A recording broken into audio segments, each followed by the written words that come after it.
Hi. I'm going to give this a try. It's going to be kind of awkward at first to get used to it, talking and just talking to myself basically. But I've thought about it for a while, mainly to document my son Braden's journey with his health and all of our travels for that. But maybe like a family vlog as well. I do have a friend of mine who's going to help me hopefully learn all the basics and the tricks to making videos. And I also told her that I would be saying a lot. I knew it was coming. This is a little different, but I am looking forward to it. I'm looking forward to explaining and getting in depth with Braden's conditions and just having everybody who wants to follow along. I know that some people on his page on Facebook want to follow along as much as possible, and these videos will allow that. As well as just like seeing what we're up to, just following our everyday life and seeing what we do.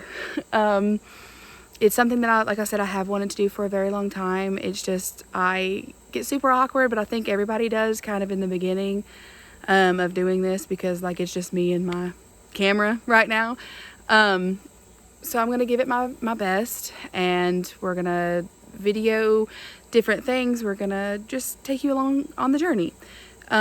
So if you found this video and you're not sure what I'm talking about or who I am or anything, my son Braden is 8 years old, and he was diagnosed with tetralogy of Fallot, which is a heart condition that requires multiple surgeries to not completely fix, but repair.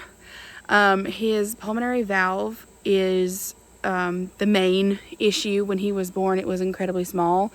It wasn't pumping enough, and so they had to go in, and he also had a hole, so they closed the hole, they fixed his valve, and they opened up his pulmonary artery. So from then till now, we've followed along with doctors and surgeons and specialists, and where we live in like a rural area, so there's not really a specialist, like a specialist for children here. So we travel roughly 5 hours away to Charlotte or to Winston-Salem, North Carolina, for him to receive care and treatment. He has scoliosis, and he has something called Vactral, which Vactral is a group of things all put into one, which, each letter of Vactral stands for something. Like V is vertebrae anomalies, and he doesn't have a thumb. He is missing 2 toes.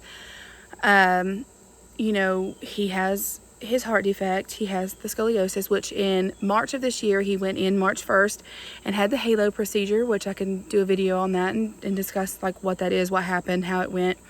And then he was there from March 2nd through April 14th in the hospital in Charlotte, the Children's Hospital in Charlotte. And he was there the entire time. He wasn't able to leave. He had the halo and then spine surgery, where they put in rods to straighten his back. And we're still having to go in. They're still having to straighten his rods. That is not the final surgery he will have to have for his back either.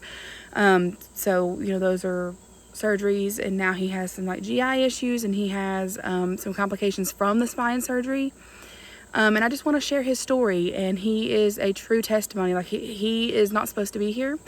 We were told when he was born that he wouldn't be coming home from the NICU, and that was 8 years ago. Now he's an 8-year-old little boy who runs around and loves to play, but he's going through some things that I wouldn't wish on anybody, an adult, let alone him. He's 8.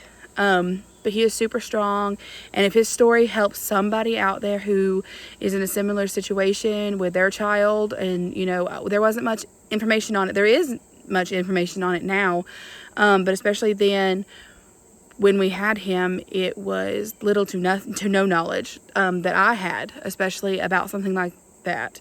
So just a day-to-day also thrown in there, but primarily we're going to try to focus on talking about Braden and his journey and his experience and what he goes through, the good and the bad. Not just the bad days, but the good days, the things that he's accomplished, the things that no, everybody said he couldn't do, and here we are. He goes to school, and he has fun, and he plays with his friends. So he is a testimony of his own. He is like a true example of God. you know, he does amazing things every single day. And so that was, you know, that's kind of the goal here, is to discuss him. And then just a little family here and there. But yeah, that's about it for now.